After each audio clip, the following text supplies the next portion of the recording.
Welcome to Shivan Sai academy అండి. మనం నిన్నటి రోజు ఒక క్లాస్ చేసుకున్నాం. ఇప్పుడు ప్రీవియస్ క్లాసెస్ రెండు మీరు చూస్తూనే ఉన్నారు. ఇక్కడ simple average method, weighted average method, FIFO method, LIFO method అని చెప్పేసి 4 మెథడ్స్ ఉంటాయి. Degree cost and management accounting 5th సెమ్లో మెటీరియల్ చాప్టర్లో ఉంటాయని మనం నిన్నటి రోజు ఎక్స్ప్లెనేషన్ తీసుకున్నాం.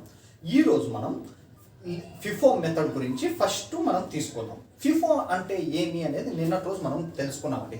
ఫస్ట్ ఇన్ ఫస్ట్ అవుట్గా ట్రేడ్ చేయడం జరుగుతుంది ఫిఫో అంటే. ఇక్కడ ఫిఫో నుంచి మనకి యూజ్ ఏమి, ఇది ఎందుకు ప్రిపేర్ చేస్తారు, దీని నుంచి బెనిఫిట్స్ ఏమి ఉన్నాయి అనే విషయానికి వచ్చినట్టయితే చూడండి, చాలా కేర్ఫుల్గా అబ్జర్వ్ చేయండి. చాలా సింపుల్ టాపిక్ అండి ఇది. ఏం లేదండి, ఇప్పుడు మీరు ఓనర్గా ఒక షాప్ మీరు ఓపెన్ చేసినారు. ఇప్పుడు దీంట్లో బిజినెస్ అనేది మీరు చేస్తాను. ఇప్పుడు దాంట్లో బిజినెస్ చేయాలి అంటే some different kinds of materials purchase selling అనే ప్రాసెస్ జరుగుతూనే మీరు అందులో బిజినెస్ చేస్తున్నట్టు అర్థం.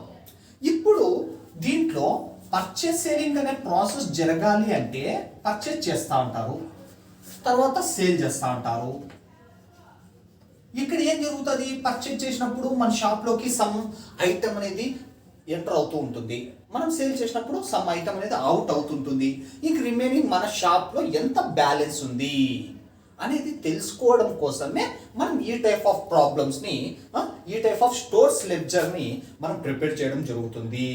ఏమండి, కాకపోతే ఫిఫో మెథడ్ ఎలాంటి సిచ్యువేషన్లో ప్రిపేర్ చేయడం జరుగుతుంది అంటే, మనం పర్చేజ్ చేసినటువంటి మెటీరియల్ వాల్యూ మార్కెట్లో రోజు రోజుకి దాని వాల్యూ తగ్గిపోతూ ఉంటే, డిక్రీజ్ అయిపోతూ ఉంటే, అలాంటి సిచ్యువేషన్స్లో మనం ఈ ఫిఫో మెథడ్ని యూజ్ చేసుకోవడం జరుగుతుంది. ఈ ఫిఫో మెథడ్లో ప్రాబ్లం ఏ రకంగా ఇస్తారు అనే విషయానికి వచ్చినట్టయితే చూడండి, ఇక్కడ ఏమడుగుతున్నాడు, prepare stores ledger account for the following transactions according to FIFO method. FIFO మెథడ్లో కింద ఇచ్చినటువంటి ట్రాన్సాక్షన్స్ కి స్టోర్స్ లెడ్జర్ ప్రిపేర్ చేయమంటా ఉన్నాడు. ఏమండి, ఇక్కడ చూడండి, స్టోర్స్ లెడ్జర్ కి సంబంధించి ఇన్ఫర్మేషన్ మనకి ఏమి ఇచ్చినాడంటే 2013 మార్చ్ 1 సమ్ 250 యూనిట్స్ ని మనం పర్చేజ్ చేసినామంట. ఈచ్ వన్ వచ్చేసి 10 రూపీస్ అంటా అన్నాడు. ఏం తర్వాత నెక్స్ట్ ఆఫ్టర్ 2 days తర్వాత 400 యూనిట్స్ ని పర్చేజ్ చేసినామంట, 12 రూపీస్ ఈచ్ అని అంటా అన్నాడు. ఇక్కడ తర్వాత 10th డేట్ న మనం పర్చేజ్ చేసినటువంటి మెటీరియల్ ని 200 యూనిట్స్ ని మనం ఇష్యూ చేసినాం. ఇట్స్ మీన్స్ సేల్ చేసినాం అని అర్థం అనమాట. సేల్ చేసేసినాం. ఏ తర్వాత నెక్స్ట్ డే 150 యూనిట్స్ ని 9 రూపీస్ ఈచ్ తో మనం పర్చేజ్ చేసినాం. తర్వాత 21st కి 300 యూనిట్స్ ని ఇష్యూ చేయడం జరిగింది. ఏం తర్వాత 24th న పర్చేజ్ 100 యూనిట్స్ ని 13 రూపీస్ ఈచ్ కింద మనం తీసుకోవడం జరిగింది. తర్వాత 27th న 250 యూనిట్స్ ని మనం ఇష్యూ చేసేసినాం. ఇప్పుడు వాడు ఇచ్చినటువంటి ఇన్ఫర్మేషన్ ని బేస్ చేసుకొని మనం ఎప్పుడు ఏం పర్చేజ్ చేసినా, ఏ రేట్తో ఇష్యూ చేసినాం, ఇక్కడ మీరు ఒకటి గమనించాలి. ఇక్కడ ఇష్యూ చేసిండేది 200 యూనిట్స్ అని ఇచ్చినాడు, కానీ ఎంత ప్రైస్కి ఇష్యూ చేసినాం అనేది వాడు ఇవ్వలేదు మనకి. దాన్ని మనం కరెక్ట్గా మనం దానికి ఎంతకి మనం సేల్ చేసినట్టయితే, ఇష్యూ చేసినట్టయితే మనకి బెనిఫిట్ వస్తుంది అనే దాన్ని మనం ఇక్కడ క్యాల్కులేట్ చేసుకుంటాం. ఇప్పుడు చూడండి, స్టెప్ బై స్టెప్ ఒక్కొక్క దాన్నే మనం స్టోర్స్ లెడ్జర్ అకౌంట్లోకి పోస్ట్ చేసి వెళ్దాం. ఇప్పుడు చూడండి, ఫస్ట్ మార్చ్ 2013 ఏముందండి, పర్చేజ్.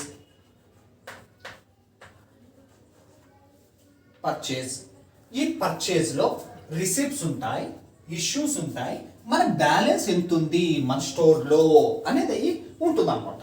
ఇప్పుడు చూడండి, ఎంత పర్చేజ్ చేసినా ఫస్ట్ రిసిప్ట్స్ అంటే మనం పర్చేజ్ చేసిండేది మనం రిసీవ్ చేసుకుంటాం కాబట్టి దాన్ని రిసిప్ట్స్ గా మనం ట్రీట్ చేయాలి. ఇప్పుడు ఎంత పర్చేజ్ చేసినాం, ఫస్ట్ 250 యూనిట్స్ అంట.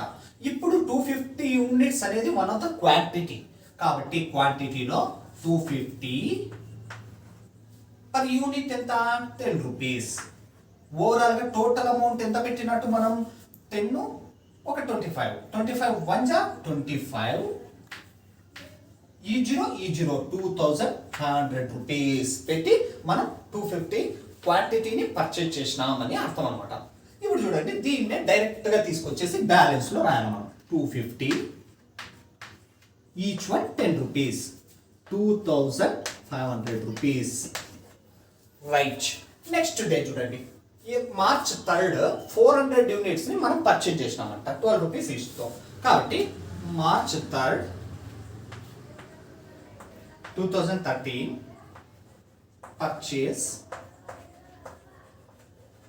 పర్చేస్ ఎంత క్వాంటిటీని పర్చేజ్ చేసినామండి? 400 units, each one 12 rupees. 12 rupees, 12 4 జా 48, 2 zeros ఉన్నాయి కాబట్టి 4800. చూడండి, దీన్ని అలానే తీసుకొచ్చేసి 400, ఈచ్ వన్ 12 రూపీస్, 12 4 జా 48, 2 zeros అలానే పెడతాం. చూడండి, ఇప్పుడు మన దగ్గర ఓవరాల్గా 2 లాట్స్లో కొన్నాము. ఈ 2 లాట్స్లో కొన్న తర్వాత, పర్చేజ్ చేసిన తర్వాత మన దగ్గర ఓవరాల్గా ఎంత ఉంది స్టాక్ అంటే 250 ఒక లాట్ ఉంది, 400 ఒక లాట్ ఉంది. ఇప్పుడు మనం ఏం చేస్తున్నాం, 10th వేరే వాళ్ళకి ఇష్యూ చేస్తున్నాం. వేరే వాళ్ళకి స్టాక్ని ఇష్యూ చేస్తాను. 10/3/2013 ఇష్యూస్. దీన్ని ఇష్యూస్లో చూపించాలా ఎంత క్వాంటిటీ మనం ఇచ్చేస్తున్నామని. చూడండి, డైరెక్ట్గా క్వాంటిటీలో ఎన్ని క్వాంటిటీ 200 యూనిట్స్. ఇక్కడ ప్రైస్ లేదు కదా, మనం ఏ ప్రైస్ తీసుకోవాలి అనేది ఇక్కడ అందరికీ డౌట్ అండి. కాకపోతే చాలా కేర్ఫుల్గా ఉండాలి ఇక్కడ. ఇది FIFO మెథడ్ అంటే ఫస్ట్ ఇన్ ఫస్ట్ అవుట్. మనం సేల్ చేసి ఇష్యూ చేసేటప్పుడు మన బ్యాలెన్స్లో 250 అంటే స్టార్టింగ్లో పర్ యూనిట్ ప్రైస్ ఎంతైతే ఉంటుందో ఆ ప్రైస్ని ఇక్కడ మనం తీసుకోవాలి. ఇది FIFO మెథడ్ కాబట్టి స్టార్టింగ్లో దాని యూనిట్ ప్రైస్ ఎంత ఉంటుందో, పర్ యూనిట్ ప్రైస్ ఎంత ఉంటుందో అంతే తీసుకోవాలి. ఇక్కడ చూడండి, ఇప్పుడు మనం 200 యూనిట్స్ తీసుకోవాలా. 200 యూనిట్స్ అంటే ఇప్పుడు ఆల్మోస్ట్ ఇక్కడ 250 ఉన్నాయి. 250 అంటే 200 యూనిట్స్ దాంట్లో తీసుకుంటాం. Per unit 10 rupees. 2 1 జా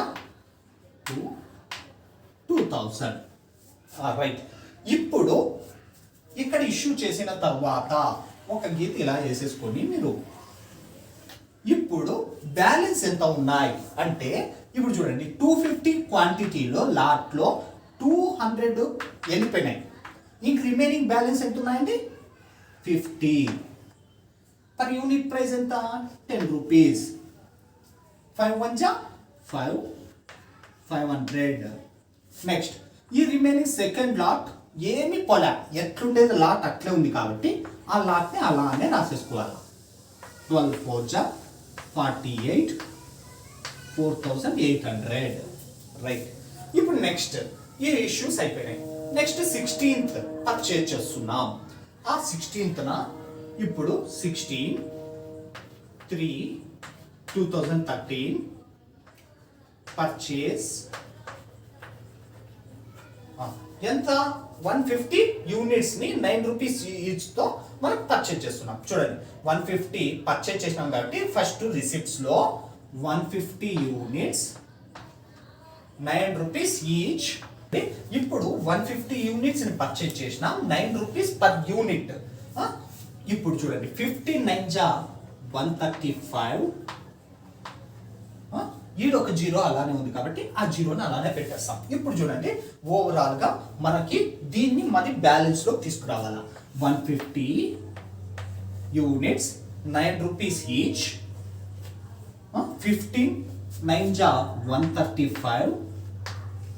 ఒక జీరో ఇక్కడ ఉంది కాబట్టి ఆ జీరోని అలానే పెట్టేస్తాం. ఇప్పుడు ఓవరాల్గా మన దగ్గర ఉన్నటువంటి స్టాక్ ఎంత? 3 లాట్స్ మన దగ్గర ఉన్నాయి. మన షాప్లో 3 లాట్స్ ఉన్నాయి. ఇప్పుడు ఏం చేస్తాం? ఆఫ్టర్ 16th తర్వాత 21st ఇష్యూ చేస్తున్నాం. కాబట్టి ఇప్పుడు చూడండి, 21/3/2013 ఇష్యూస్. ఎన్ని ఇష్యూస్ చేస్తున్నామంటే 300. కాబట్టి డైరెక్ట్గా ఇష్యూస్లో క్వాంటిటీలో 300 అని డైరెక్ట్గా రాసేయకూడదు మనం. ఇప్పుడు ఏం చేయాలి అంటే ఇప్పుడు చూడండి, ఇక్కడ మనకి 3 లాట్స్ ఉన్నాయి. ఒక్కొక్క లాట్ యొక్క పర్ యూనిట్ వాల్యూ ఒక్కొక్క వేరియేషన్లో ఉంది. కాబట్టి మనం ఏం చేయాలంటే 300 రాసేసి డైరెక్ట్గా ఇది ఇచ్చినటువంటి రేట్ వేసేసి అట్లా కన్ఫ్యూజ్ అయిపోతూ ఉంటారు. అలా వేయకూడదండి. ఫస్ట్ ఒక్కొక్క లాట్ ఖాళీ చేసుకుంటూ రావాలి. ఇప్పుడు చూడండి, ఇప్పుడు 300 యూనిట్స్ మనం ఇష్యూ చేసినాం. 50 యూనిట్స్ ఫస్ట్ ఖాళీ చేయాలి. కాబట్టి ఇష్యూలో 50, 10 రూపీస్, 500. ఇప్పుడు 300 ఇష్యూ చేయాల్సిన చోట 50 ఇష్యూ చేసేసినాం. ఒక లాట్ ఖాళీ అయిపోయింది మన దగ్గర. ఇప్పుడు రిమైనింగ్ 300లో 50 పోతే ఇంక 250 ఉంటాయి. ఇప్పుడు ఆ 250ని 400లో తీసుకోవాలి. ఏంపా ఆ 250ని పర్ యూనిట్ 12 రూపీస్ క్యాలిక్యులేట్ చేసి మనం 250 quantity each per unit cost 12 rupees. చూడండి, ఇప్పుడు 250 యూనిట్స్ పర్ యూనిట్ 12 రూపీస్తో క్యాలిక్యులేట్ చేస్తే 3000 రూపీస్ వస్తుందండి. ఇప్పుడు చూడండి, మనం ఇష్యూ చేయాల్సింది 300 యూనిట్స్. ఆ 300 యూనిట్స్లో ఫస్ట్ మన దగ్గర 3 లాట్స్ ఉన్నాయి. ఇలా 3 లాట్స్ ఉన్నప్పుడు 300ని నేను ఒకే దాంట్లో నుంచే తీసుకుంటా అంటే కుదరదండి. ఇక్కడ ఫస్ట్ లాట్ ఎంతైతే ఉందో ఆ లాట్ని ఖాళీ చేసేసేయాలి. ఆ లాట్ ఖాళీ అయిన తర్వాత ఇంకా ఏమైనా బ్యాలెన్స్ ఉంటే దాన్ని సెకండ్ లాట్లో ఇవ్వాలి మనం. ఇప్పుడు చూడండి, ఫస్ట్ 300 అన్నాడు. ఇప్పుడు first lot 50 per unit 10 rupees ఉన్నాయి. కాబట్టి మనం దాన్ని ఏం చేసినాం, ఫస్ట్ 50 యూనిట్స్ని 10 రూపీస్ క్యాలిక్యులేట్ చేసి ఒక లాట్ ఇచ్చేసినాం. ఇప్పుడు ఇంక రిమైనింగ్ 300లో 50 ఇచ్చేసినాం. ఇంక 250 ఉన్నాయి. ఈ 400లో 250 యూనిట్స్ని పర్ యూనిట్ 12 రూపీస్ లెక్కన క్యాలిక్యులేట్ చేసేసి మనం ఇచ్చేసినాం. ఏమంటే ఇప్పుడు ఓవరాల్గా వాడు ఇచ్చిన ఇన్ఫర్మేషన్ ప్రకారం 300 యూనిట్స్ని మనం ఇష్యూ చేసేసినాం. ఏంపా రైట్. ఇప్పుడు నెక్స్ట్ 300 యూనిట్స్ అయిపోయినాయి. ఇప్పుడు దీంట్లో బ్యాలెన్స్ ఇంకా ఎన్ని ఉన్నాయి, సెకండ్ లాట్లో ఎన్ని ఉన్నాయి, థర్డ్ లాట్లో ఎన్ని ఉన్నాయి చూసుకోవాలి ఫస్ట్. ఇప్పుడు చూడండి, ఈ 400లో 250 పోయినాయంటే ఇంకెన్ని ఉంటాయి యూనిట్స్ లాట్ మనం ఇష్యూ అయిపోయింది. ఇప్పుడు దీంట్లో బ్యాలెన్స్ ఎంత ఉంది అనేది చూడాలి. 150 ఎలా వచ్చింది సార్ అంటే, ఇక్కడ 400 క్వాంటిటీ ఉండేటువంటి సెకండ్ లాట్లో మనం 250 ఇష్యూ చేసేసినాం. ఇంక రిమైనింగ్ ఇక్కడ ఎంత ఉంటాయంటే 150 యూనిట్స్ ఉంటాయి. 150, 12 ఎంపా right. Next third lot 150, 9 rupees. 9 రూపీస్తో క్యాల్కులేట్ చేస్తే ఎంత వస్తుంది, 1350. నెక్స్ట్ ఈ 12తో చేసినప్పుడు 1800. చూడండి, 150 ఇంటూ పర్ యూనిట్ 12 వేస్తే 1800. మరి 150 థర్డ్ లాట్ 9 రూపీస్తో క్యాల్కులేట్ చేస్తే 1350.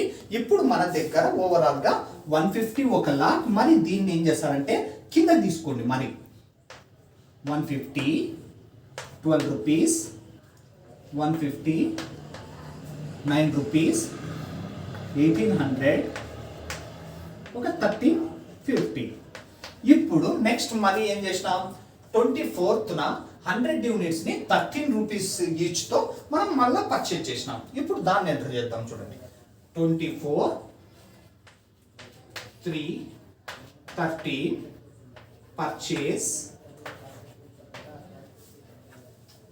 పర్చేజ్ ఎన్ని యూనిట్స్ అండి, 100 యూనిట్స్. పర్ యూనిట్ కాస్ట్ ఎంత, 13 రూపీస్. 13 1 13, 1300. మన దగ్గర ఓవరాల్గా ఇప్పుడు 3 లాట్స్ ఉన్నాయి. ఇప్పుడు మనం లాస్ట్ ఎండింగ్ ఏం చేసినాం, 27th 250 యూనిట్స్ని ఇష్యూ చేసినాం. రైట్, ఇప్పుడు దాన్ని ఎంటర్ చేద్దాం.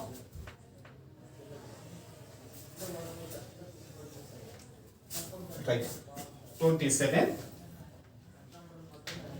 3, 2013 ఇష్యూస్ ఎన్ని ఇష్యూ చేసినామండి, 250. ఇక్కడ మనకు ఉండేటువంటి లాట్స్ ఎన్ని చూడాలి ఫస్ట్ మనకి. ఇప్పుడు 250 అంటే ఇక్కడ మనకి 150 ఒక లాట్ ఉంది, మరి అగైన్ 150 ఒక లాట్ ఉంది. కాబట్టి 250 అంటే ఫస్ట్ మనం ఏం చేయాలా, 150 క్లియర్ చేయాలి. ఫస్ట్ లాట్ 150 పర్ యూనిట్ ఎంత 12 రూపీస్ 1800 నెక్స్ట్ ఇప్పుడు 250లో 150 అయిపోయినాయి. ఇంక రిమైనింగ్ ఎన్ని కావాలండి? ఇంకా 100 కావాలా? ఇప్పుడు ఈ సెకండ్ లాట్లో 100 ఈడ మనం ఇష్యూ చేయాలి. 100 second lot 9 rupees per unit. 9 1 జా 9 900 రైట్. ఇప్పుడు ఓవరాల్గా వాడు ఇచ్చిన ఇన్ఫర్మేషన్ ప్రకారం 250 యూనిట్స్ని మనం ఇష్యూ చేసేసినాం. ఇప్పుడు ఇష్యూ చేసిన తర్వాత మన స్టోర్లో ఇంక రిమైనింగ్ బ్యాలెన్స్ ఎంత స్టాక్ ఉంది అనేది మనం చూసుకోవాలి. ఇప్పుడు చూడండి, ఈ ఫస్ట్ లాట్ 150 క్లియర్ అయిపోయింది. నెక్స్ట్ 150 సెకండ్ లాట్ ఉంది, దాంట్లో ఆల్రెడీ 100 యూనిట్స్ని మనం ఇష్యూ చేసేసినాం. ఇంక రిమైనింగ్ ఎంత ఉన్నాయండి? 50. 150లో 100 ఇష్యూ చేసినాం, ఇంక రిమైనింగ్ 50 ఉన్నాయండి. పర్ యూనిట్ కాస్ట్ ఎంత? 9 రూపీస్. 9 5 జా 45 రైట్. థర్డ్ లాట్లో ఏమి ఇష్యూ చేయాలి, ఎట్లా ఉండేది అలానే ఉంది కాబట్టి 100 13 రూపీస్. 13 1 జా 13 2 zeros. ఇంతేనండి. ఫిఫో మెథడ్ ఈ రకంగా మనం సాల్వ్ చేయాలి. చాలా ఈజీగా చేసేయచ్చండి మీరు, ఏం పెద్ద ఇబ్బంది ఏం కాదండి. కాకపోతే ఈ ఇష్యూ చేసినప్పుడు ఏ లాట్లో నుండి ఎన్ని తీసుకుంటున్నాం, ఏ ప్రైస్కి ఇష్యూ చేస్తున్నాం, ఆ క్యాల్కులేషన్స్ ఇంపార్టెంట్ అండి. చాలామంది ఇలా ఇష్యూ చేసినప్పుడు వాటిని తీసేసి ఇంక రిమైనింగ్ బ్యాలెన్స్ రాసేటప్పుడే చాలామంది కన్ఫ్యూజ్ అవుతారండి. ఏం ఇబ్బంది లేదండి, కన్ఫ్యూజ్ కాకుండా కాన్సన్ట్రేషన్ పెట్టేసి స్లోగా సాల్వ్ చేసుకున్నట్టయితే మనకు ఆటోమేటిక్గా ప్రాబ్లం అనేది క్లియర్గా చేసేయగలుగుతారు మీరందరూ.